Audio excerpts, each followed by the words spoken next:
At least the vampire, I think, as we understand it now, has its origins in Slavic mythology. I think particularly Balkan mythology. I think one of the interesting things about that whole question is that we actually don't know, because there's a ton of records actually preserved from when those areas were actually in the Ottoman Empire, and those records are all preserved in Turkish, and no one's ever done that archival work, or it's not published in English, I should say. And so the first answer is that we don't know. Or at least it's not widely published in English, because so much of that stuff is, like I said, preserved in the bureaucratic records of the Ottoman Empire. Right. But the idea of the vampire as we have it now is totally disconnected from the origins of the vampire. And the earliest stories that we have from vampires at least make their way to the West.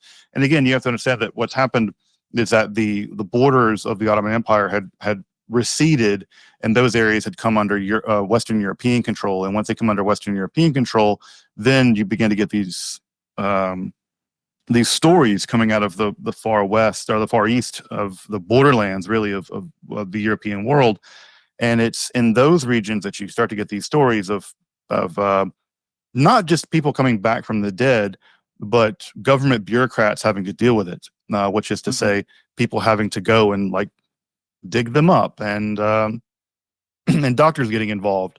And so the earliest records we have are mostly accounts from government officials, doctors, and soldiers who are basically attending people digging up a grave. And then, these proto-scientists, early scientists, trying to do the scientific thing, which is describe what they're seeing. And and most of these accounts happen in the winter, and what they're describing are basically bloated bodies of recently dead people, typically quite pale, a little bit reddish around the face, blood in the mouth, the kind of stuff you'd expect actually from the normal process of decomposition. Apparently, I'm not a pathologist, so I should be very careful about what I say and what I don't say, because again, I'm not a pathologist. But what I've heard from pathologists is that this is what you would expect from the typical process of decay.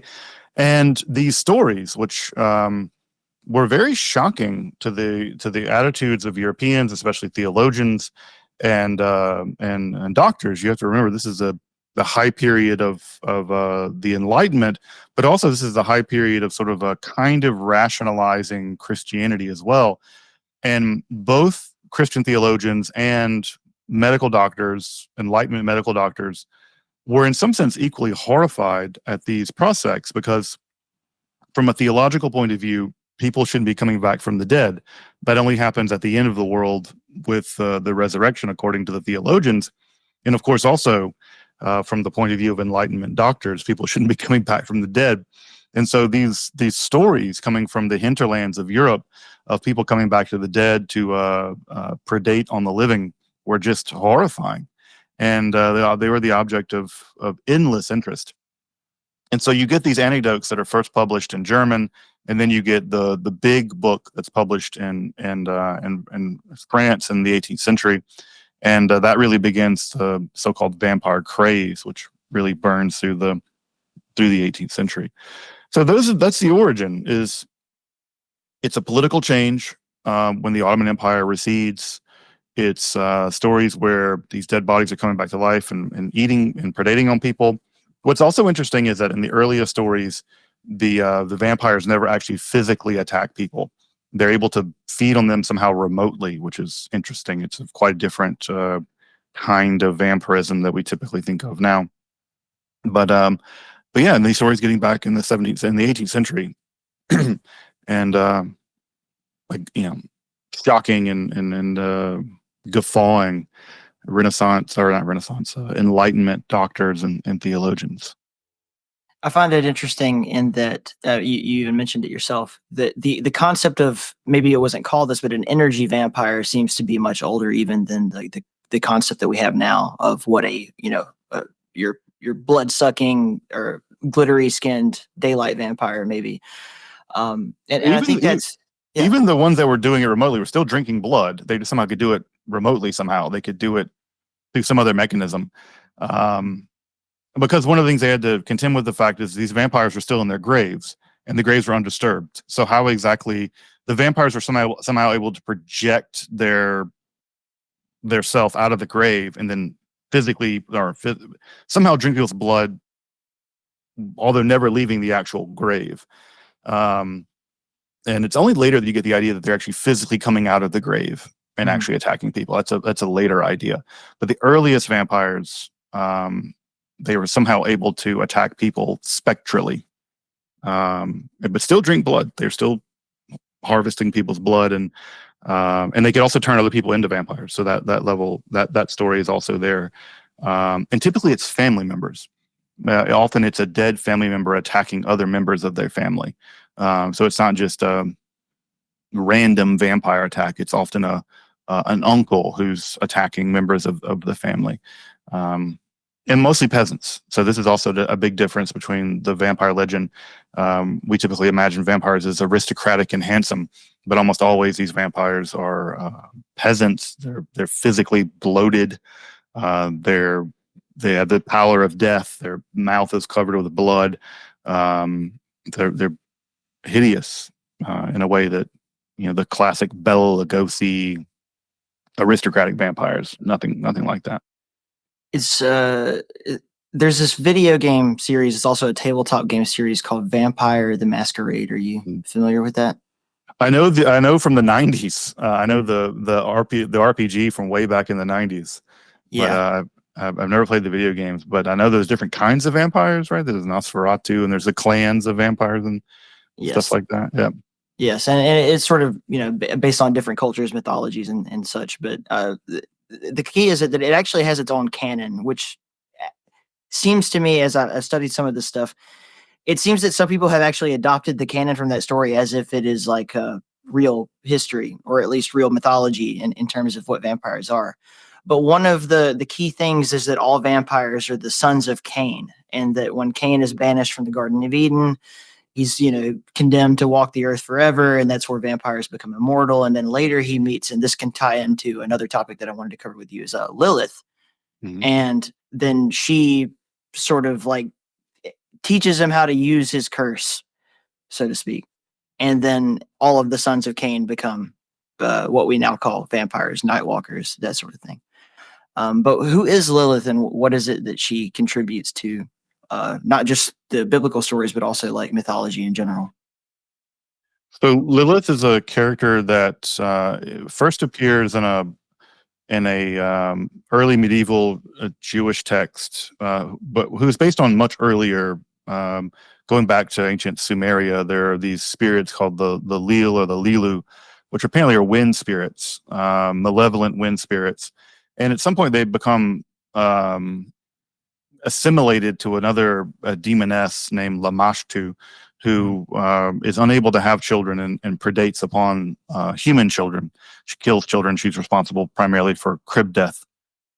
And it seems like this mashup of this demoness Lamashtu, or goddess Lamashtu, and these Lilu spirits, at some point, maybe late Bronze Age, Iron Age, they get combined into a kind of a general demoness that is named Lilith, coming from the general Semitic word meaning the night.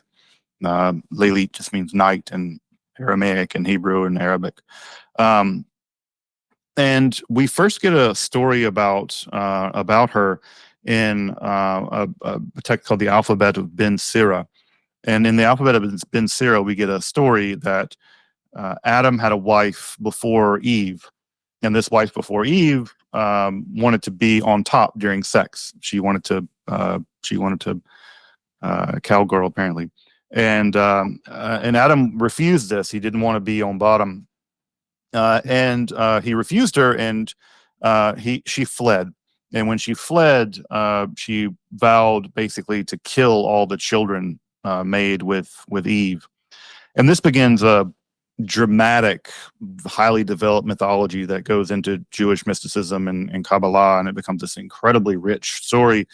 And in Jewish mythology, Lilith is a demoness responsible for killing children and crib death. So much so that people still put anti Lilith amulets in their children's room. We have them in our kids' room. I don't really believe in Lilith, but I'm also not gonna I'm not gonna risk it. And so a Jewish dream catcher, so to speak.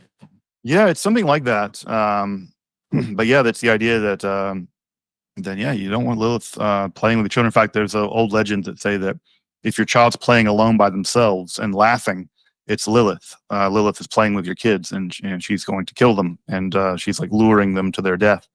So there's a long mythology associated with Lilith. In fact, in the Kabbalah, she's kind of a primordial evil force that's been there, that was uncreated. Even she's co-eternal in some sense, even as old as God. So becomes a major character in Jewish mythology and in the Kabbalah. But yeah, she has her origins in these Sumerian stories about these Lilu demons and these wind demons and this Lamashtu character who's a killer of children. But I think that one of the things that's important to note about Lilith is that the text that she first appears in, where this whole story of she's the first wife of Adam, that story was meant to make fun of rabbinical wisdom. It was meant to be like a joke. It was somebody who knew rabbinical wisdom very well, but they were trolling the rabbis. They were making fun of the rabbis. And people, it's always funny to me when in history jokes are become taken seriously.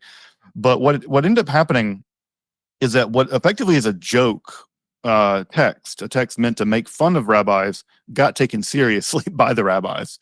And so this story, which was basically meant to make fun of them, has now become, in some sense, canonized.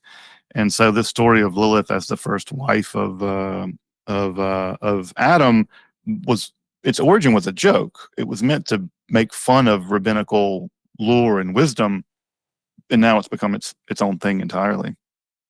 Is there any credence to? Uh, I've read all of Zechariah Sitchin's work, and I know that that's not necessarily what it says in the Sumerian tablets, so to speak. But just to clear it up, he sort of asserts that Adam, or Adapa, I believe is the way that it's used in the book, and the idea that they were making multiple wives for what they wanted to be the prototypical human, in the sort of Promethean story that they have. Is there any credence to the idea that there were multiple Eves, or like multiple iterations of Eves? Or is that something that we just don't know going back before the early biblical text? I mean, I think Zechariah Sitchin is a pseudo scholar, so I wouldn't respond to anything he has to say. I think he's not really a serious scholar. Okay. I think that it's mythology. There's lots of versions of these narratives that where we have multiple versions of them. Even in the Hebrew Bible, there are at least 3 different creation stories in just in the Hebrew Bible. Right. There's 2 in Genesis and 1 in Psalm 74, and then in the Sumerian literature there are 3 or 4. There's Enuma Elish and various other texts, but it's myth, it's mythology, and because we have the accretion of thousands of years of mythology, there are lots of different variations of that mythology which have developed, and of course none of them are true. They're great myths, but they're just myths. Well, we're going to have a lot of people who are into the ancient astronaut theory, and I find it at least fun. At the very least, it's a really interesting story. But like with people like von Daniken and Zechariah Sitchin, can you explain from your scholarly perspective why they're pseudo scholars? There's no evidence to support the things that they suggest. They don't take seriously the actual literature. Mhm. The ancient astronaut theory is, I mean, it's basically ridiculous on the face of it. There's no evidence. I mean, there's no physics imaginable that at this point that human beings that the Earth has been visited by extraterrestrials. I don't think that it's physically possible. So I think that they basically systematically misread the literature. There's no evidence they have a deep knowledge of Hebrew or Sumerian or Akkadian. So yeah, I think the theories are laughable at best. Okay. Yeah, so from a linguistic standpoint, I think that's what a lot of people struggle with, is it depend on other people to translate it for them. I've seen that you've studied a lot of languages, like Aramaic and Hebrew, obviously, and Latin, Greek.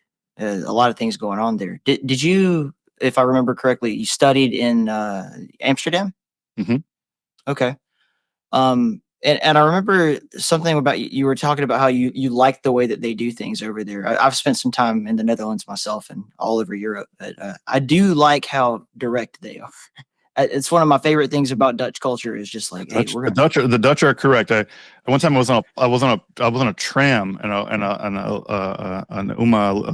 a grandma lady, an older lady, um, said something to me in Dutch, and I didn't quite understand it, but I heard the word haircut, knappen or whatever I think it is in Dutch, and I was like, I'm sorry, I don't understand. She's like, you need a haircut. Yeah, capsalon. Yeah, Yeah. had Or decided to tell me that I needed a haircut to my face on a tram. Didn't know me from Adam. well, for now, at least your hair looks nice. And the It's I beard just got a things. haircut just literally yesterday. So no Dutch lady is going to tell me I need a haircut. Maybe they will though. Maybe I. But in terms of the language of all of these ancient texts and everything, even in like modern translations that we have in English, that there are different. Just take the Bible for instance. Like you have 50 different English translations of it. Some of them are meant to be, metaphorically correct. Some of them are meant to be literally correct.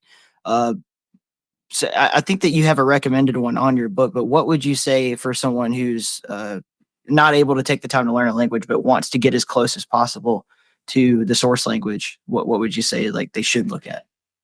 I mean, no translation is going to get you closer to the source text. Okay. You just have to learn the language. I say that if you want the poetry of the Hebrew Bible, the King James version is the best poetic version. There are other really good poetic translations. If you want a good scholarly edition, I always recommend the NOAB, the New Oxford Annotated Bible. I think that's one of the better scholarly versions of the Hebrew Bible. But there's just no way to translate, especially a language like Hebrew, directly into English because there's things that just don't translate. I'll give an example. Um, uh, in the Genesis creation story with the Adam and Eve and the snake and all that, there's a pun that happens in Hebrew. The pun is that the snake is clever, arum, and that the people are naked, arumim. And this pun happens over and over again. The snake is clever, arum, the people are naked, arumim. And the writer of that text is clearly they're using a literary device. It's a pun. They're playing with a word. And in English, the word clever and the word naked have nothing to do with each other. They don't sound at all alike. But in Hebrew, they are similar. And to a Hebrew reader and to someone who's writing this language, they're being funny. Like there's something about the story that's meant to be comical.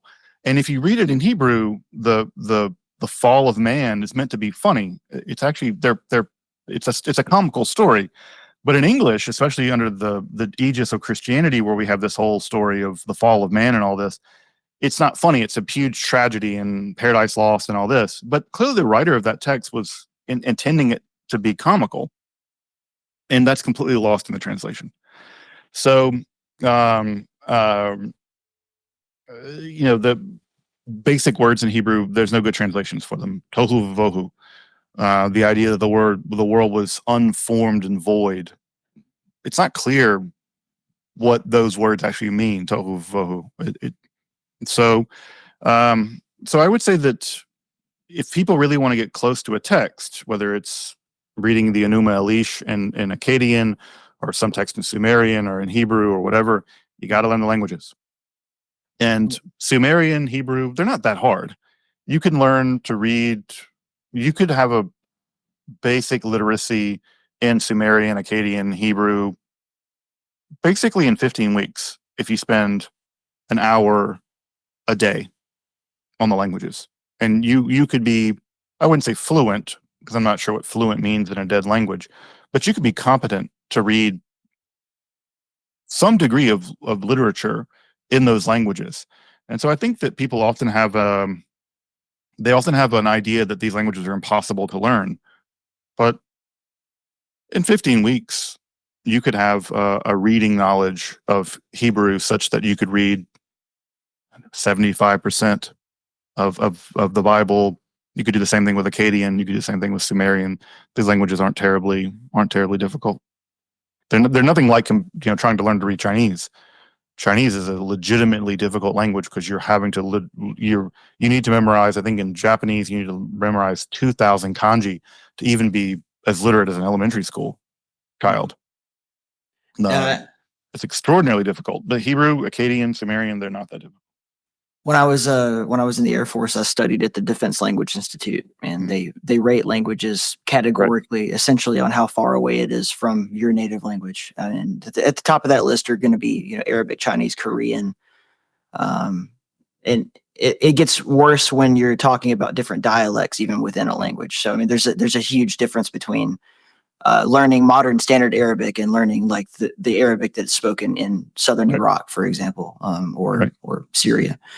Right. Yeah, I can understand Fusha, like TV Arabic. Yeah. But you take me and drop me in the middle of Morocco, and the dialect is going to be impenetrable. Oh yeah. Iraq is the Alabama of as Alabama is to English, so is Iraq to Arabic. The words get all strung together. You're from Mississippi, right? That's right. Yeah, I'm from Mississippi. Where at? Jackson. I was born and raised in South Jackson. Yeah, the working class part of Jackson, Mississippi. I'm from Mobile, so yeah. I think that the way that people interface with religion and the Bible in that area, from a scholarly perspective, when you're so well studied and you understand the source materials to a certain degree, and you're talking to your average person who has never even considered the idea that anything older than the King James exists, is very interesting to me. It's something that I think even as a little kid, I was so confused by, like, how do you take this so literally? Like, how do you know that that's is what it says? And the generational gap, I believe, between people who either had access to a lot of books and studied, or the internet now, versus, and I was speaking to my father about this, because he grew up in the 70s, 80s, and he sat me down one day because he was kind of frustrated by how much of a smartass I was being, and he was like, "Look, I don't think that you're crazy or anything, but what I want you to understand when you're talking to us about this is that, for the longest time, all we had was what they taught us in school and what they told us on Sunday, and that's it. There was no like extra way to learn about anything." Mm-hmm. So you have this expectation as someone who grew up in the internet age of, us to have all of the same stuff in your head. So when you're talking to someone, you're kind of putting them down. But from your perspective as a scholar, do you ever find it frustrating really to have to like kind of dumb it down for the sake of making it make sense, or even just like having that conversation? I'll give you an example. If you're talking to Chat GPT or AI or something like that, and you're having a conversation, or if you're talking to another scholar at the same level as you are, you don't have to explain a lot of concepts. You don't have to stop and be like, answer a question in the middle of what you were just saying, or to explain the idea behind a word that you just said. It will just know what you mean. Either the ability to look that up on the internet, or the fact that the other person has the same amount of study as you do. So from your perspective as an educator on YouTube, what is it that you get as a daily interaction? Like, you must see so many different versions of what people's regional points of views are. It's a huge range. I mean, on the channel, the channel is an academic channel, and so I gear it to a certain level, and that level is basically upper level undergraduates with someone in college, basically getting a major in religion or philosophy. Right. So that's who I gear it to. So I'm not gearing, like, if people want introductory level religious study stuff, there's other channels that do that really well. Religion for Breakfast with Andrew, or Let's Talk Religion with Philip. So I just don't do introductory level material, and that's not because introductory level material is like beneath me or whatever. It's nothing like that. It's just that I've decided to make a channel that runs a little bit deeper. And when I'm talking to people, I've always said that if you can't explain a concept to someone on a bus, you probably don't understand it. Okay. And my position is always meet people where they're at. And again, this is talking about people are who are genuinely interested in a topic and who just don't know the scholarship, because most people don't know the scholarship, because the ivory tower that is academia has made it such that you have to go to thousands of dollars in debt to get access to this, which should never be a thing that people have to do. But yeah, I think that I come at this from a point of view of I want to be an educator, and that means that I want to meet people where they're at, and that's what I try to do. I try to assume that, at least for my audience, that there's some basic background knowledge that they have, and then I go from there. But again, when that comes to things like pseudoscience or pseudo scholarship or pseudo archaeology, the Graham Hancock stuff, I just don't have any patience for it. It's not. I think that in the same way that I wouldn't deal with a race realist, someone who really believes that they're Aryan, Aryan overmen, that's pseudoscience. It's pseudo. I'm not going to deal with that. Or same with these other kinds of things. I'm also, people are like, well, why don't you want to deal with the idea that all the white people came from Atlantis or something? I'm like, I'm not going to interface with nonsense. But people who are genuinely coming to get access to the scholarship, I'm absolutely there for them, and I want to be there to facilitate that process. I'm not going to say I like it, but I do have a certain part of me that enjoys when someone has a crazy idea, trying to understand how they arrived at their conclusions, if that makes sense. So when it comes to like Graham Hancock, for example, you don't have to interface with it, but I'm like, how did you arrive at this conclusion? Like, because obviously he seems to believe what he believes, right?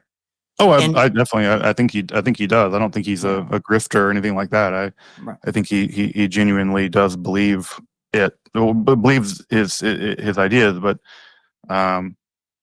people genuinely believe in all kinds of nonsense, unfortunately. But you study the things that people genuinely believe throughout history. So for you, is it more about finding some semblance of truth, or is it just more about like the understanding of what people believe? It depends on what hat I'm wearing. If I'm doing my historian hat, I'm more interested in what people believed and why they believed it. If I'm doing, I have degrees in both philosophy and religion, and so if I'm wearing a historian hat, I'm much more interested, like I said, in what people believed and why they believed it. If I'm wearing my philosophy hat, then I'm interested in what the actual truth is. And so I think that, if ancient Gnostic people believed in the demiurge, I want to come to understand why they believe that. That's a very interesting idea. How did they come to believe that? What was the nature of their beliefs? Why did their beliefs make sense in the context? And why did these texts survive in the way that they did? So that's one question. And I try to always lean into, from a historical point of view, trying to make those people, like, steelman them, really make them make sense. So I do think that they're not unreasonable. But if I'm wearing a philosophy hat, which typically I don't on the channel, my channel is mostly a historically oriented channel. Right. But if I'm wearing my philosophy hat, then I'm like, well, what is the actual reason to believe this? And I don't think, it seems conceivable to me, actually, that the Gnostics may have been right, that the world was created by an evil creator. At least vis-a-vis human beings, the universe seems quite inhospitable to human beings. So that seems right. The idea that you could get out of it and there's anything other than it, that seems unreasonable to me. So I'm much more interested in trying to sort out why they believe what they believed. But if someone asks me my opinion about that, that's a totally different question. You're listening to KEEP in the Keep. Please take a moment to tell at least one other person how much you enjoy the show. That's right. Grab that link and send it to that buddy you're thinking of who you know would be interested in what we're talking about right now. Maybe post it somewhere. I know it seems scary, but you can do it. I believe in you. Don't hesitate to leave a comment and a 5-star review, a like, wherever you're listening. And if you want, Patreon supporters for this show get episodes early, access to our secret Discord channel, chances to suggest questions to our guests, our games, and whatever else I can do for you. Every little bit helps. This podcast directly supports my ability to do what I love and take care of my growing family. The link is in the show notes. Thank you, bless you, stay in the keep.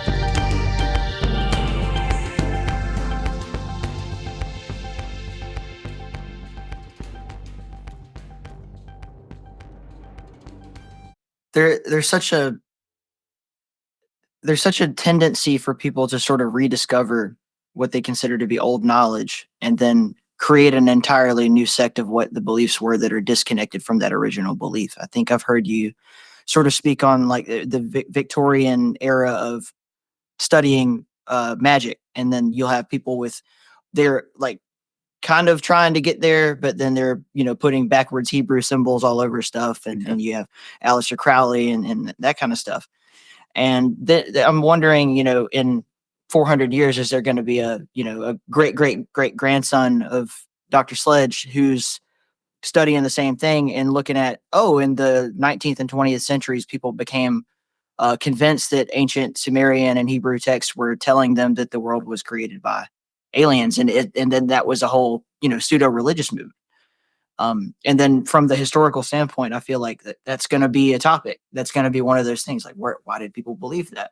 Well, yeah, it's already a topic. I mean, there are already scholars studying it now. Is called UFO religion. There are whole scholars who study UFO religion as an academic thing that they do. So yeah, that's already happening. Wow. So yeah, it won't take 400 years from now. There are already scholars out there doing it. It's really incredible, just the depth of the human mind and how people can become completely convinced of something that they have no evidence for in general. I mean, you've made a whole channel pretty much covering all of the different instances in history where that's happened. Or it's to me, it's so interesting. Sometimes I get comments on the channel like, "Why would people believe in magic when it doesn't work?" And my response is always, billions of people pray. Yep. Like, I don't think that there are no space deities. There are no deities in the sky answering people's prayers. I don't think that's true. And yet people pray all the time. And I think that belief in magic and belief in the efficacy, for instance, of prayer are equal. And so it's always interesting to me like that I'll have religious people look down their nose at historical people who practice magic, and yet they'll walk into a mosque or a synagogue or a church and ask for a sky deity to fix their marriage or their disease. Or I'm like, this is all in the same field of play. And it's just interesting to me what people think of as unusual.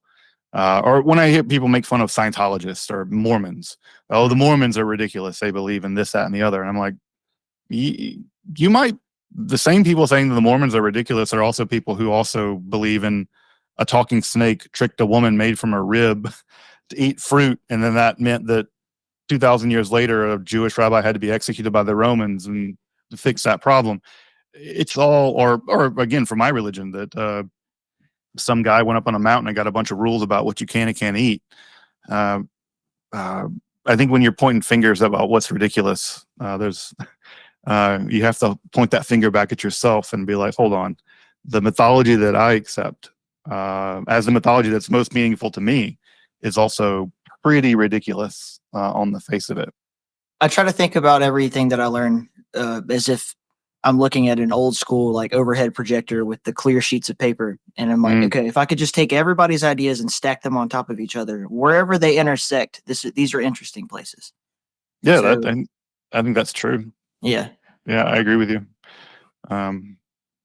Yeah, but also I think that there's also a tendency among people to what I call parallelomania, the idea that the intersections are evidence of causation. That because two things intersect doesn't mean that they actually have anything to do with each other. They just happen to cause. The fact that lots of cultures come up with storm deities or flood stories, it doesn't mean that there are storm deities or that there are that actual flood happened. It means that human beings have to deal with storms and floods. It's not actually evidence for anything other than the fact that human beings have to deal with storms and floods. One of the interesting factors, going back to our good friend Graham Hancock, a lot of these people seem like what they're searching for is a common origin for everything. So the fact that there are storm deities in all these different cultures, or the fact that there appear to be trees of life in all these different cultures and the interface, or the mapping of Kabbalah to Roman deities and planets, the fact that coincidence exists seems to point, in their opinion, to, okay, well, we all must have a common origin that we don't remember, or at least have a historical record for it, and that's why everything seems to overlap. But then I think about that I've had very similar conversations with like a crazy guy in Walmart who's explaining to me how Hitler was the second coming of Christ, and the need for people to establish that everything is connected and has one point of reference.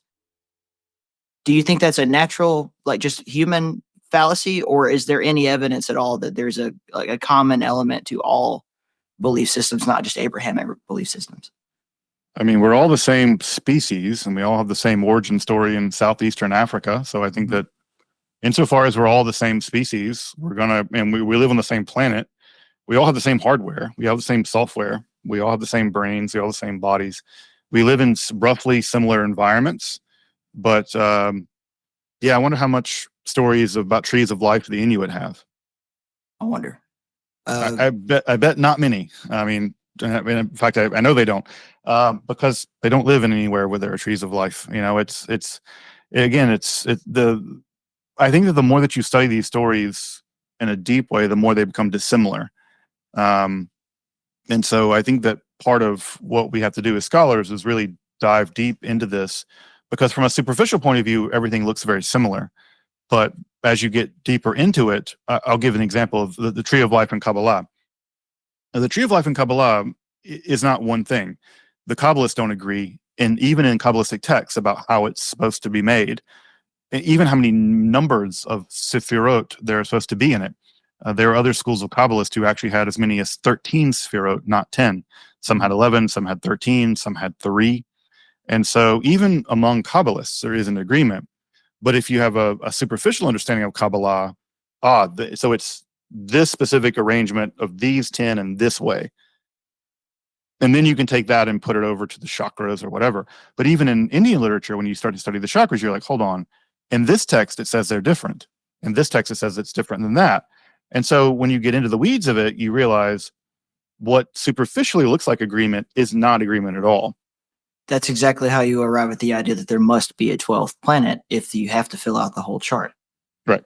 Yeah. Because you believe that there has to be because this has to be 12 and that has to be this. And so I think there's a deep desire on the part of the human being for things to make sense. I mean, we suffer from pareidolia. Evolution has developed us in such a way that part of what makes human beings pretty good at surviving is that we recognize patterns. We're really good at recognizing patterns. The problem is that we are too good at it.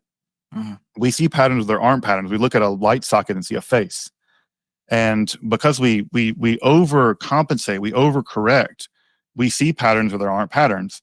And this leads to, I'm sure many people have met people who suffer from various versions of mental health problems where they're seeing patterns, conspiracy theories, where they're seeing patterns that aren't really there. And so I think that we have to be careful, because we need to recognize patterns, especially in mythology and literature, where there in fact are patterns. And the only way to do that is by studying these texts very, very deeply. And again, what we find is that the deeper we study them, the less internally they are, the less coherent they are internally. And so, again, Kabbalah or other kinds of texts, magical texts, for instance, in Europe, people think, there's one history of magic. Well, the truth of the matter is there's at least 150 different manuscripts of the Key of Solomon, none of which totally agree with each other. And history is a mess. And the more that history begins the closer you look at it, but with the higher resolution you look at history, the more of a mess it is. And it's only from a very high level, very low resolution point of view that it starts to make sense. But in the weeds, it's mostly a mess. What do you think of the Cthulhu mythos? and some of the sources that H.P. Lovecraft drew from, how that has influenced culture in general. Because I'm not sure that there's anybody out there there might be people who literally worship like Lovecraftian deities or whatever, but just chaos magicians, I'm sure. Yeah. Yeah. I mean, I think that the Cthulhu mythos is actually a great example of this. Is that to what degree actually is there a Cthulhu mythos as a coherent thing? Right. Because Lovecraft's stories don't all agree with each other. What is exactly the relationship of the old ones and the deep ones, and Azathoth and Nyarlathotep, and then does August Derleth, does he get to add to it? And August Derleth really made it sort of like good versus evil. He made it so that the elder gods or the old ones some of them are good and some of them are bad. But Lovecraft never did that. For Lovecraft, he was an amoralist. For him, he was a scientific materialist, and these are just aliens. These are just primal forces, and they're not good or evil. They're just there. And so I think that, again, part of what's interesting about the Lovecraft, and again, that's just Lovecraft and August Derleth. There are lots of people who come since then. Thomas Ligotti's added to it, and they're almost like the Kabbalists of Lovecraft's works too, where they're interpreting it in all these different ways and coming up with these new ideas. Yeah, riffing on it and making new stories, so yeah, I think that what's fascinating to me about that particular mythology, and of course Lovecraft doesn't develop that stuff in a vacuum. He's reading Lord Dunsany. He's reading people forget that we often have the idea that Lovecraft was a bit of a recluse, but Lovecraft wasn't a recluse at all. You read his correspondence, he has dozens of volumes of correspondence. He's writing 5-6 letters a day, and all of his friends are all making this up as they go. Yeah. And he's riffing on this guy, and this guy's riffing on him. And so I think that it's a bit of jazz in some sense of how he's doing it. And also I think Lovecraft he was a guy who experienced the world through the lens of a great deal of xenophobia and anxiety and physical health problems. Yep. And I think that he had bad nightmares, and I think he's kind of he had Freudian stuff there as well. He did not get along terribly well with women, or seemingly anybody other than people like him in many ways.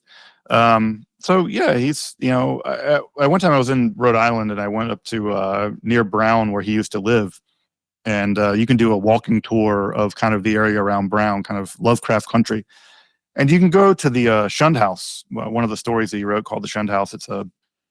It's there near Brown. It's a yellow house, and it has a somewhat exposed basement, so it's sort of built on a hill, so you can kind of see the basement as you walk past it. And I think Lovecraft lived there with one of his aunts or something. And there was something about the fact that you could see the basement from the street that so unnerved him, right? That he wrote a story about it. And so, yeah, I think that the interesting thing about the so-called Lovecraftian Cthulhu mythos is that it's gotten this life of its own, and it's become kind of a world of fan fiction and even magical practice among, I think, chaos magicians or the Simon Necronomicon. And you see something like that happen in the ancient world too. You get all this apocryphal stories about the life of Jesus, where Jesus as a kid is, killing his teacher and turning rocks into clay into birds. It's fan fiction. And there's ancient fan fiction about Jesus, and now there's modern fan fiction about Cthulhu. But at some level, it's all fan fiction. Yeah, that's really interesting how the fan fiction in general always comes up. So a perfect example would be the video game Doom. I was brought into a podcast that was like exploring lore of video games and different like pop culture stuff one time, for whatever reason, as an expert on the canon of that game. And I was really fascinated because in general, people kind of had this expectation that there is something written down ahead of time and then extrapolated upon from there. But the truth is that in the original game, and the people who were making it, they didn't really have it planned. They were just kind of throwing stuff together, riffing. And then all you really get story-wise is some set pieces and then these little messages that pop up in between the sets of levels, the episodes. And the conclusion that I had to really bring to the table was like, there isn't one. The fans made all this shit up after the fact. Like the people who played this, they're all on the internet, just like, oh, well, the part where he goes back to his old home, this must be, and then you end up with the modern iteration of the Doom series that is drawing upon fan fiction and making a lot of that either canon or coming up with their own fan fiction in a way and doing the same. And people treat this stuff sort of like they treat a religion. So if it's something like the Nag Hammadi and talking about the Gnostic Gospels or in Gnosticism in general, how do you sort on your side of things, what is fan fiction from what is considered to be an authoritative text? I think that it's all fan fiction from my point of view. Mhm. I think that authority, what people claim as authoritative text, says more about their desires and wishes than about reality. To me, I don't treat Matthew, Mark, Luke, and John any different than I treat the Apocryphon of John. It's all Jesus fan fiction, because there was a historical person who was Jesus, but the texts that we have about him are written 40 years after he was dead. And so it's all, to me, it's all, as a historian, it's all fan fiction, whether it's Moses or Muhammad or Jesus. Nothing's more or less authoritative. What's authoritative is things like archaeology, and we have basically no archaeological we have no archaeological data about, for instance, Jesus. It simply doesn't exist. From a historical perspective, even like defining what isn't a primary source, we struggle with this in the study of Rome in general. Like, if you have Caesar asking his buddy to write a book about him or some text about him or whatever, you don't know what he decided himself to lie about, much less what other people thought or observed. So yeah, it's very interesting to try to like come up with a way to establish, well, these are what we can reasonably assume might have actually happened versus this is just some shit somebody else made up years later.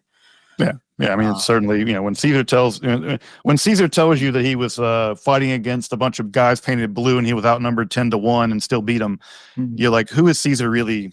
What is he up to, right? Right. And ditto when the gospel writers write stories, right? We have examples in the gospel the gospels where in one gospel Jesus does a miracle one way, in another gospel he does it another way, and you can see the story changing.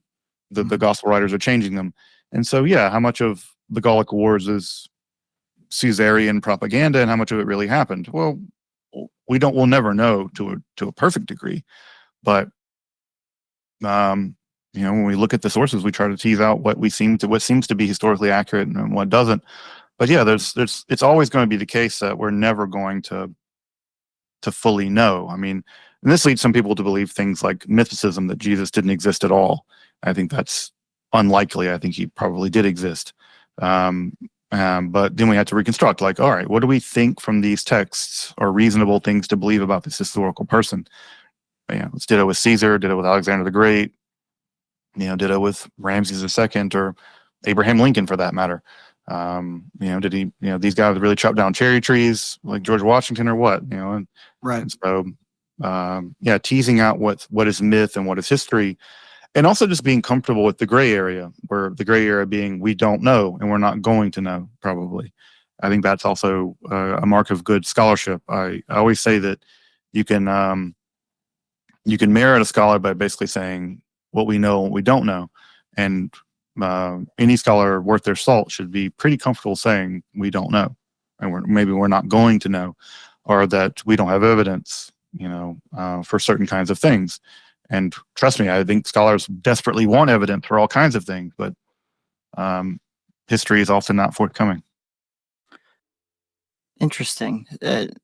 As you've studied like the expansion of religion or Abrahamic religion into Europe, and then how that interfaced with all of the indigenous or pseudo-indigenous beliefs that were held in that area. So this is, from my understanding and please correct me and the entire audience if we're wrong about this.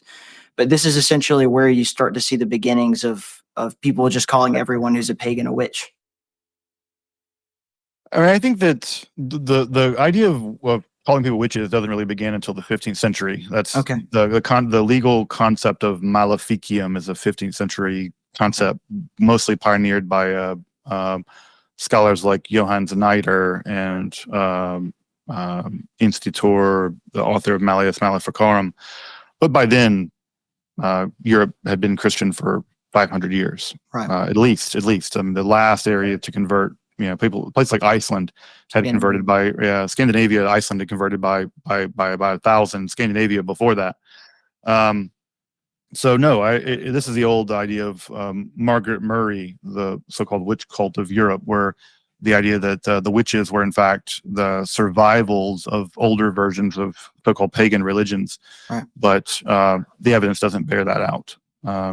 And in fact, we don't have any evidence there actually were witches at all in Europe. And unfortunately, those women were just Christians who were murdered after being tortured in many cases.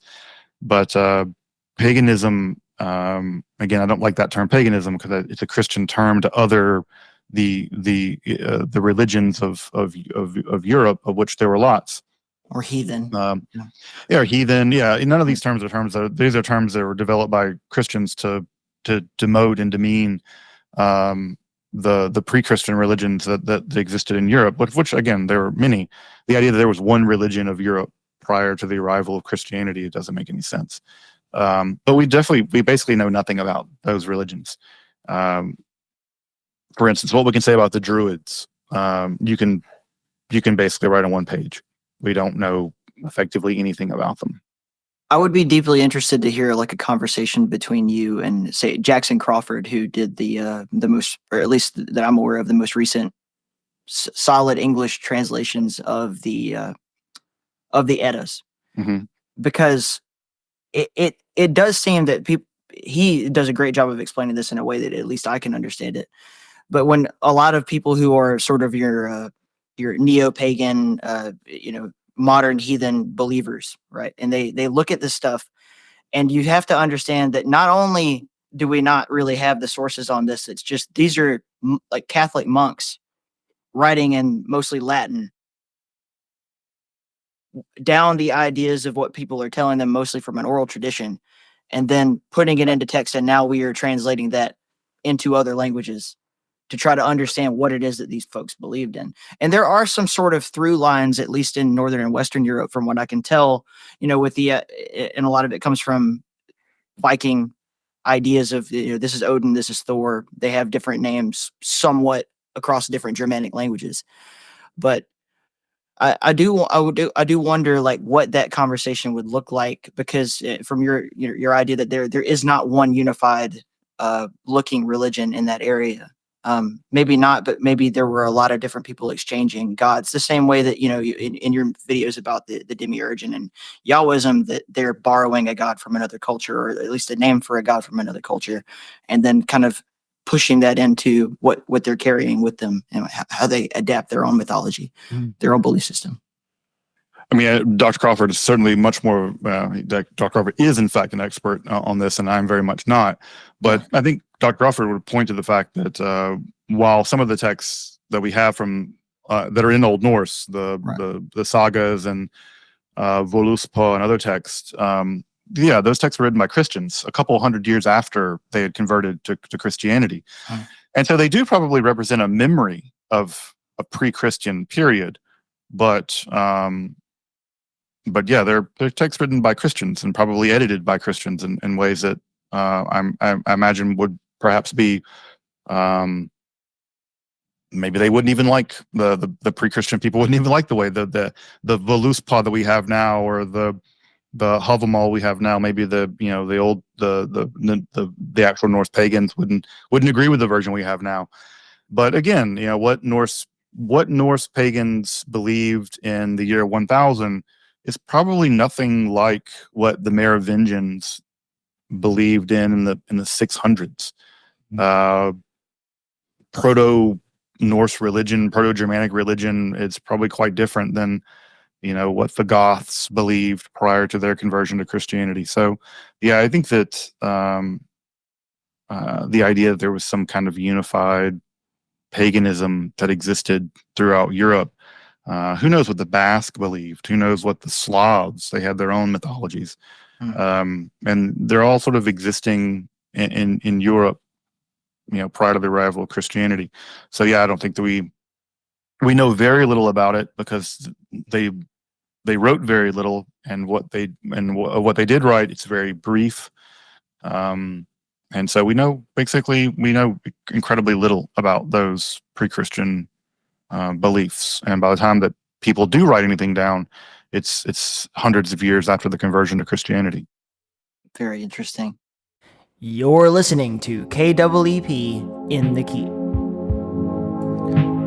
If you love this show and you love supporting indie video games, please take a moment to check out In the Keep's upcoming Stellar Valkyrie. Built in the GZ Doom engine, this retro first-person shooter puts you in the universe of space bird bounty hunter Falco, who is on a mission to save his ex-girlfriend from the evil Black Star cult. Just type birdgame.space, that's BIRD game.space into your browser. Hit enter, smash the wishlist button, and stay tuned.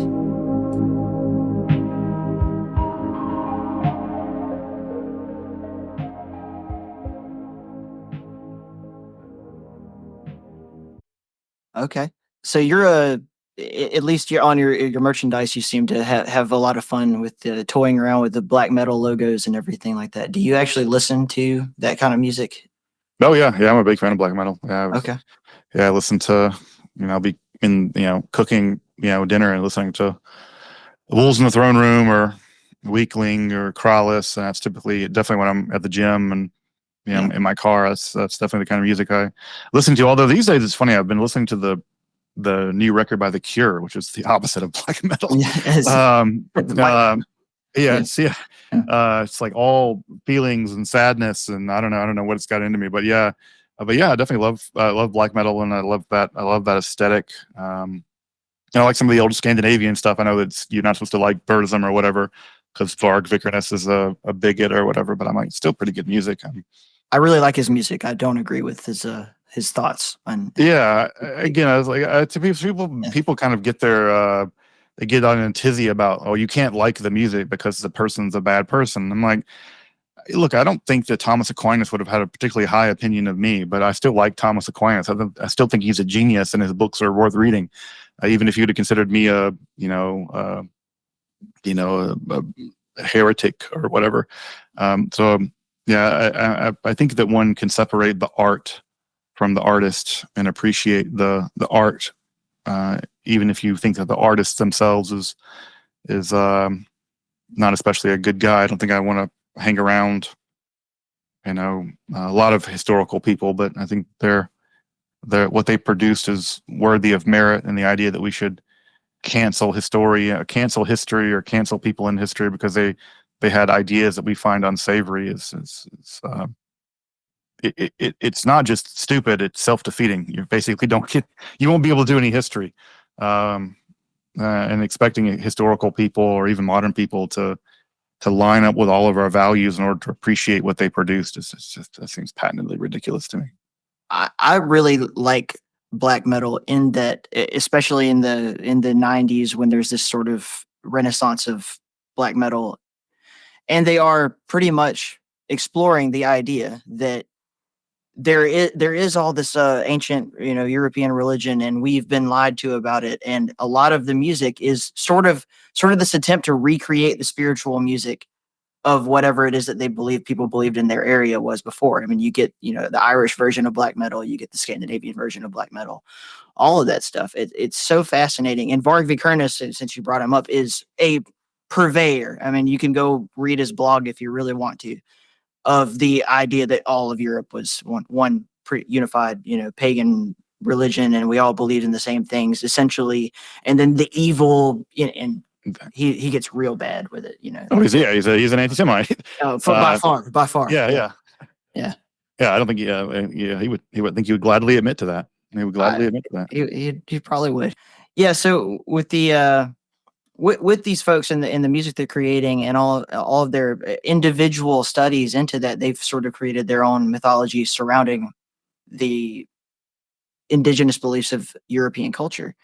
And then you mentioned Wolves in the Throne Room also, and that's like the Western American nature, religion version of the same thing. It's very fascinating, but it makes for excellent music. What do you think of like the way that it's adapted over the past 30 years even? I mean, I think that there's a weird idea that you can't make up religion, you can't make up spirituality. It has to be ancient, and I'm like, everything ancient was made up at some point. Right. It's not like antiquity is no vouchsafe for truth. Just because something's old doesn't make it true, and tradition is often just peer pressure from dead people. So it's not like any of that matters. I think that if you find something spiritually impactful, then I think that's enough. I don't think that you need to have more than that. And I think that if black metal is a medium by which one can have a connection to one's spirituality, and again, whether that's Norse paganism or Northwestern Cascadia or whatever, great. I mean, this world is a hard world. We live in a hard world. We live in a world that very much can strike us as meaningless, and very much can strike us as bereft of value and bereft of meaning. And if you find a connection and meaning and, I don't know, great, that's fantastic. It's far better than nihilism and other kinds of things. So yeah, I think that I'm not there to police meaning. I'm not a Roman. The Romans had this idea that for a religion to be true, it had to be old, and I don't buy that. I think that spirituality can be completely brand new and completely authentic at the same time, or even just individual. In a lot of cases, like whatever you believe, man, that's fine. That's cool. Yeah. I think as long as people believe things that, again, for me, it's when people say, it's one thing to say, look, I believe in X, Y, and Z. I'm like, great, fine. It's another thing when people say, and also there's this evidence that I'm right. And often it's the evidence that I'm right is often incredibly spurious. And I point to my own example. I meet the Jewish people all the time. Will say, yeah, like we're Jews, and also our religion goes back 3,000 years. I'm like, your religion only goes through back 3,000 years. There are people that were probably believing in some deity like your deity 3,000 years ago, but the religion that exists now and the religion that existed 3,000 years ago are unrecognizable if you compare them. And so, and also the idea there was one Judaism that went back 3,000 years ago is ridiculous. The data doesn't bear that out at all. My understanding is that largely the canon that we accept now was created because Cyrus the Great, I'm sorry, was essentially telling people, like, y'all have to come to a conclusion. Like, you can believe whatever you want, but you're all going to basically have to have an idea of what that is. I think we don't know. The recent scholarship by people like Johann Adler and God Bernea make it pretty clear that Judaism as a religious practice, we don't have a lot of evidence for it prior to 4th century, 3rd century BCE. Right. And then in Yahwism as a religion was clearly syncretistic. There were people that worship Yahweh at the same time they were worshiping Baal or Asherah. So this is history is a very messy place. And what we have are incredibly fluid, syncretistic practices. And it doesn't seem like Judaism as a religion that we would recognize now probably came into existence fully until the Hellenistic period. Do you feel that there are sort of qualities of a religion that make it permeate the test of time, or is it more like is Abrahamic religion just the flavor of the eon, so to speak? I mean, I imagine that there must be some aspects of any meme, and I use the word meme in the Dawkins sense, right? That there must be some aspect of them that are more adaptable or not. So, for instance, if part of your meme is you can't have if part of your meme is that you have to be completely secretive about your beliefs and you can't publicize them, your religion's not going to grow. You can sort of esoteric your way out of a religion. Or if you have very strict rules about exogamy, who you can marry, your religion's going to get pretty small pretty fast. And this is what's happening to the Samaritans, Mendians, the Zoroastrians. So I think that there are aspects of any meme that are adaptable, and there are aspects maladaptive or pro-adaptive. And I imagine that belief systems that are pro-adaptive will survive longer.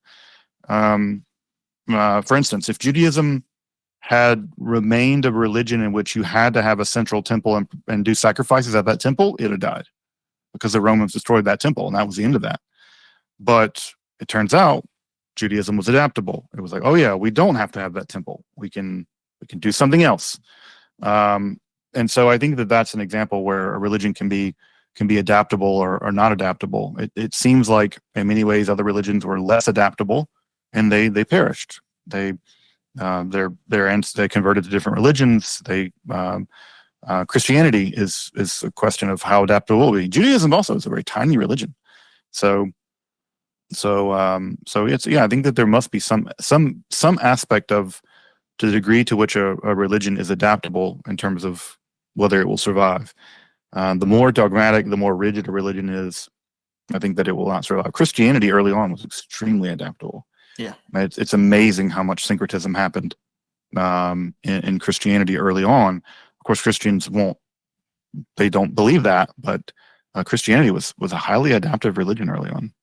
do you reckon that like America as a country is part of what created like a sort of a safety net for the survival of the Christian religion in certain aspects? Because if you go to Europe even now, it seems that though there is a lot of cultural stuff that keeps it ingrained in society, it's largely like not a belief the way that it is amongst a lot of American Protestants, so to speak. America has definitely been an important place where Christianity has survived, but I think that Christianity's future is definitely going to be in Africa. That's where Christianity is growing the fastest. So I think Christianity's future will be in Africa. It'll be in Central America. It'll be in places like that. So yeah, I think that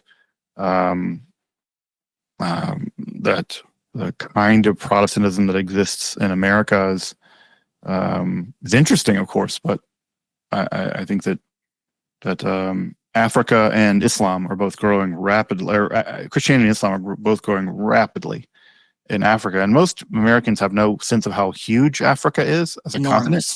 Yeah, I mean, you can fit 3 or 4 United States inside of the continent of Africa at least. Mm. You can fit whole China, 3 or 4 Chinas in there.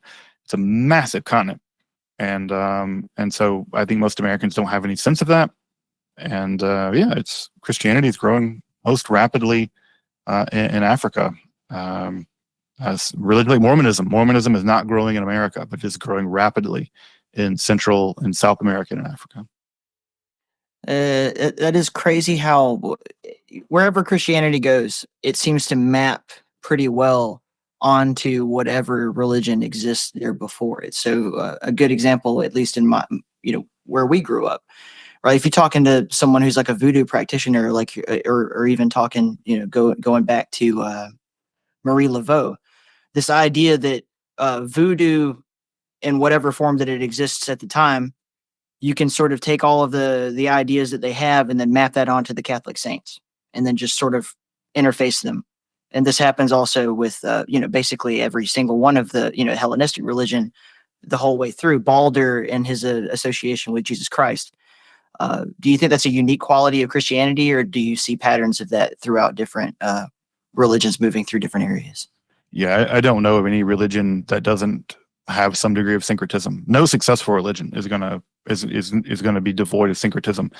I think there's a stave church in Sweden, I think, where on the altar there is a depiction of the end of the world, and it's Armageddon, where Jesus is coming back and fighting the devil, but right alongside him is clearly an image of Thor, like fighting Fenrir or whatever.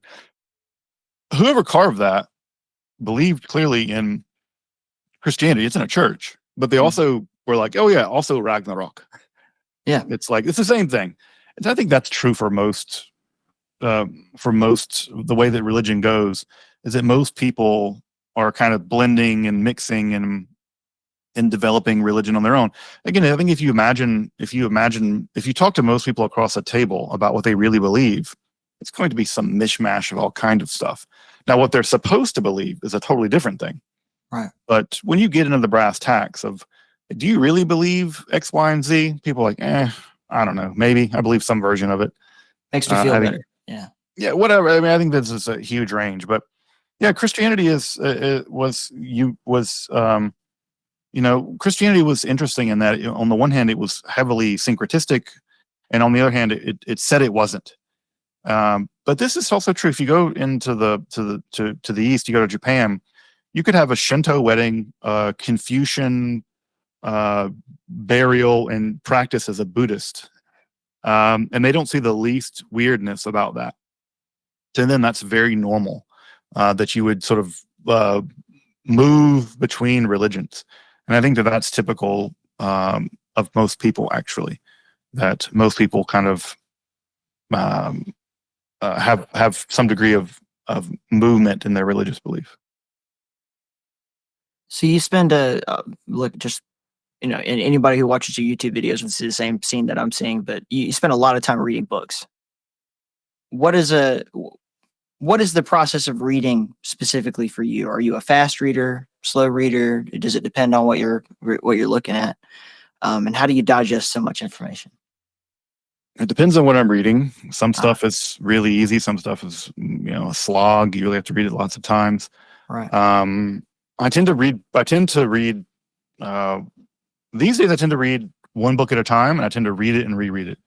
I used to be the kind of person that was reading 3 or 4 books at once. Now I tend to tear through a book. Well, once I sort of read a book really quickly once, then I go back and mark it up, and then I go back and mark it up again. Okay. That's typically the way that most books are going to get at least 3 passes, especially if they're technical.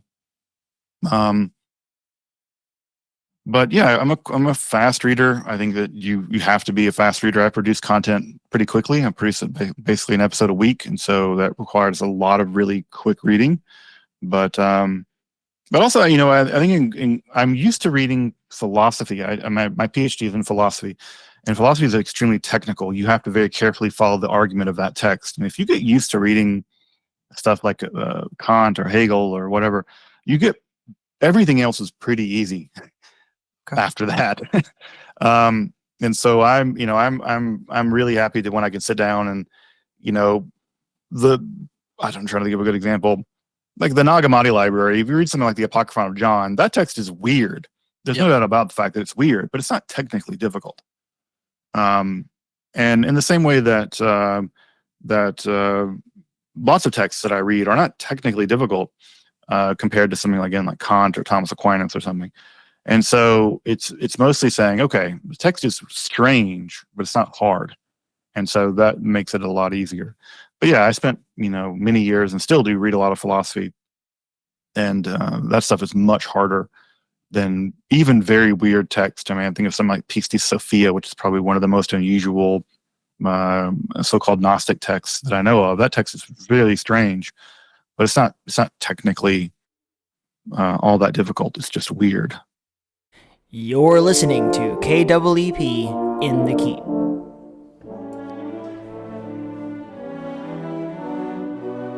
Whatever happened to the good old days when computer role-playing games spent more time telling great stories than stressing you out with season passes and needless grinding? Call of Ragnar is our effort to bring back the best in RPGs. Play in the immersive world as 2 friends adventure into a murder mystery that lands them in the middle of a battle between gods. Head over to callofsaregnar.com. That's callofsaregnar.com for more info. And be sure to wishlist on Steam.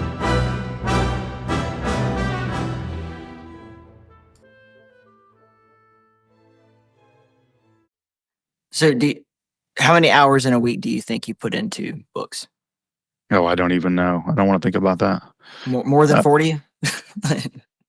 It's a good question. I mean, I've never tracked it. I'm reading at least 2-3 hours a day. And I read books. I don't typically read stuff on the internet. So even if I'm reading articles, I have to print them out. So yeah, Wow. I'm typically reading 2-3 hours a day. And again, it depends on what language I'm reading in. If I'm having to read something in Latin, that's a lot slower, obviously, than reading something in English. Some languages I'm much stronger in than others, and some are a bit, much more difficult. So yeah, it depends on a lot of what I'm reading, what language I'm having to read it in, how well it's written. It's often easier for me to read something in Latin than it is for me to read something in early modern English. I'd much rather read. I'd much rather read. I'm thinking of Agrippa because I've just recently we did a translation of Agrippa. I'd much rather read Agrippa in Latin than read him in early modern English. So it all depends on what I'm reading. But yeah, I tend to read pretty quickly, and that's like a skill that I picked up in graduate school. We just had to, you had to read 200 pages of Kant or Hegel or Jean-Paul Sartre, and that was just daily. You had to do it, and that was just a thing you had to learn to do. And also having to read them in the original languages, reading Heidegger in German. So it's just a thing you had to learn to do, and you get good at it if you do it. Do you feel like you have like a solid ability to concentrate, or do you need to be in like a quiet space to get your reading done? What is Depends. Yeah, it depends. I definitely like to read early in the morning. That's where my brain is the most on. So often I'll do a lot of my more difficult reading and writing early in the morning. I'm useless in the afternoons. I can't get anything done in the afternoons. I just and then I kind of turn back on in the evening. But no, it's sometimes I'll go to like a bar and like I'll read just in a bar. Like I just like the background noise, or I can listen to black metal and read. So yeah, I don't need I don't need quiet, but there definitely is. It's very much the time of the day. That's why 2 o'clock, 3 o'clock, I'm just at the gym. I can't concentrate. I can't read. I can't really get much done. So let's go to the gym and move heavy stuff around. I gotcha. So I'm expecting my first child within the next several months, and it's something that I'm similar sort of career path here, where it's like we're spending a lot of our time at the desk in the home office and doing the work during the day, and then I'm going to have another split there where I have to like also be a dad. Yeah. So you're not like 6 o'clock in the afternoon with a book open in the living room. You're doing that stuff in the morning. I typically get. I wake up before I have 2 kids. I have 2 small children, one 6 and one 4. And when they were really little, you just have to get the work done when you get it done. Right. And if that meant getting up at, basically my rule, and when they were little, was that if they wake up anytime after 4, I'm just awake. That's the day is starting. And so I'm, that's the way that I rolled. And these days my kids wake up 6:45, 7, and I get up 5:45, 5:30, basically every day, and get a cup of coffee and read and write and work until they wake up, and then they go off to school or whatever. And I usually work until 1, then eat some lunch and go to the gym or go walk the dog or whatever until they get ready to come home from school. So yeah, I think that one of the best things about having children, at least in my experience, was if you want to get things done, the clock is always ticking. Once they go down for a nap, you have exactly an hour or whatever. Yeah. And if you want to get it done, you need to get it done. And these things, these things are the devil, the time burglars. Cell phones, yeah. And I have a book business, and for the book business I had we have an Instagram, and I put the Instagram app on my phone, and the other morning I found myself just scrolling it, and I looked at the clock, 30 minutes had passed. I deleted the app. I'm like, done. Like, this is a time burglar. Like, of all the things that you will never get back is time, and anything that steals your time is I don't believe in demons, but I believe that anything steals your time is the closest thing that exists to a demon. because of all the things that I can always find a way to read a book, but I can never get my time back. And all these apps and all this stuff that's engineered to keep us locked on these devices. I just like, it's, not for me. I try to be far away from it. It's crazy how successful your YouTube channel is, despite the fact that you don't carry a lot of social media, because the narrative that's sold to content creators is that you need to do this stuff. It's absolutely paramount. You won't be successful if you're not engaging with people on x.com every day and all that sort of thing. And I try to do what I can, but I'm sort of in the same boat as you, where I was like, I don't have time for this crap. Like, such a time suck. Yeah, it seems like it's bad for mental health. I just don't. The data indicates, like the data indicates it's bad for us. Like every data point indicates that it's bad for us. It doesn't make us more connected. It makes us feel sad, anxious. We become dopamine addicted to like clicking stuff. I just don't see any data to indicate that's actually good for us. And to your point, when I first started the YouTube channel, people were like, "Yeah, you're gonna have to get on X and Facebook, get on Instagram," and I'm like, "I'm not doing any of that. I don't want to be on any social media." And even the Instagram accounts, mostly that we have for the book business, is just the book business. It's mostly, it's almost totally moderated by my business partner. And yeah, they told me, if you don't do social media, you will, your YouTube channel will never be successful. And I mean, I got news for you. You can run a successful YouTube channel and have zero social media, because I have zero social media. Yeah, you're proof of it, and I actually deeply admire it. I'm considering just deleting everything myself now. Just seeing how successful you've been in the past, what, like 4 or 5 years? Yeah, channel's about 5 years old. And yeah, and again, I can't speak for anything else. I'm not an expert in this. I don't know from all this stuff, but I try to be a pretty data-driven person. I try to look at the actual studies and the actual science, and I looked at that and I'm like, I don't know this is good for me. I don't want to be on my phone scrolling Insta. I just don't. It doesn't seem. I'm or getting into arguments with people on the internet. That seems what mostly X is. It's just like arguing with people on the internet. And I'm like, every minute I spend arguing with someone on the internet is a minute I don't get back. It's a minute I could be doing content creation. It's a minute I could be reading. It's a minute I could literally just be doing absolutely nothing. I could just be lying down. And I think I would be better off literally just lying down on a bed, taking a minute to relax, than like arguing with someone about, whatever on Facebook. I just don't see I don't see the argument that that's good for me. I can speak for me. I just don't see where I benefit from that. And I don't see how my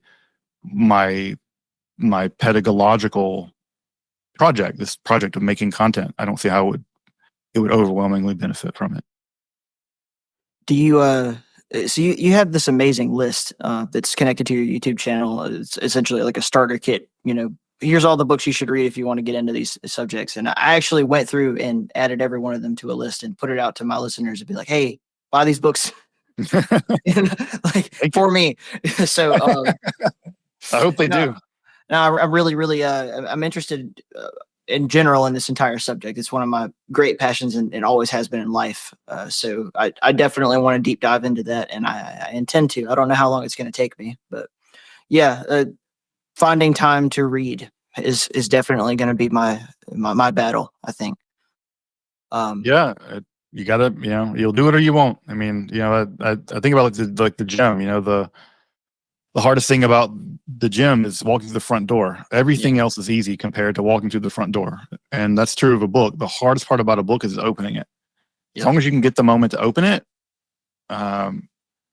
give yourself the time and the leisure to do it. The people, again, that we talked about learning languages earlier, people often have this idea that learning these old dead languages is really difficult.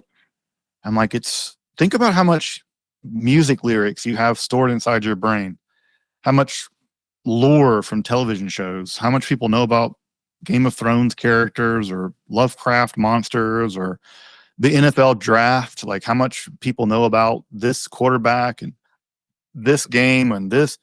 people have enormous mental capacity.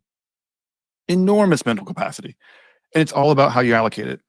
It's all about how you allocate it. And if you allocate it for studying Coptic, you'll learn Coptic. You will do it. If you do it an hour a day over the course of 15 weeks, you will do it. And it's all a question of what we prioritize. It's all a question of what we put front and center. And that's just a question of how we prioritize what matters to us. Thank you. And I think we've taken up enough of your time for today because we're already kind of gone past the agreed upon period. But I do want to say thank you very much, man. This has been, as a fan, great pleasure to get to talk to you, but also just to learn from you. Yeah, so, I appreciate you having me on. It's a great conversation. Thank you for your patience as a weird internet thing was going on. So yeah, great to talk. No worries. Let's try to do it again sometime later down the road.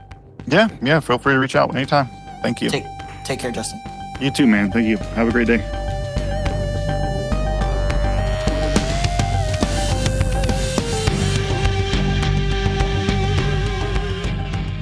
Happy New Year.